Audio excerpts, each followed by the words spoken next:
only Jesus ang makaluwas nato. Ug dili ang atong sikta, ug dili ang ato ang gipasakupan. Tanawa tong gilansang sa cross, di ba?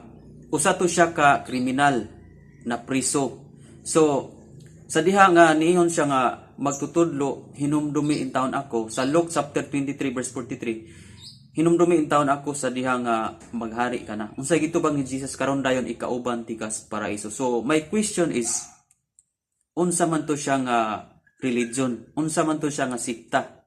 Diba? So wala tay matubag niya, wala tay specific nga mauto ang iyang reliyon, mauto ang siktang ipasakupan.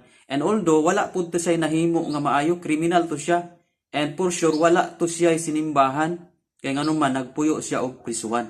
Pero bisan nagpuyo og prisuhan, pero ni dawat ni Jesus, mituo ni Jesus, gihatagan gyapon siya og kaluwasan. Sa to pa John 14:6, si Jesus gyud ang way nga maluwas ang tao ug dili ang atong ipasakupan nga grupo.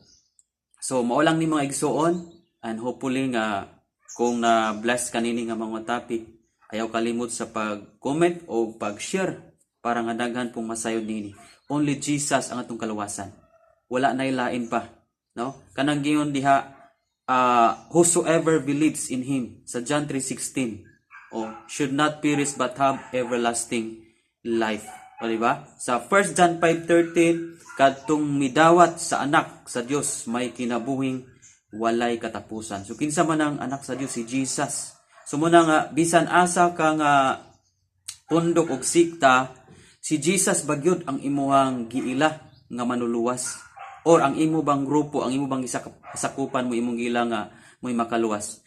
Kung ang atong grupo o gipasakupan og sikta mo'y makaluwas, so wala na lang unta manaog si Jesus aron magpalansang kay naaraman day nga grupo makaluwas nato, di ba? So analogy ra ba? Pero nganong nanaog man si Jesus? Kay siya ang kaluwasan sa tanang tawo nga mutuon niya, tanang tawo nga mudawat niya. Salamat maigsuon o God bless kanatong tanan.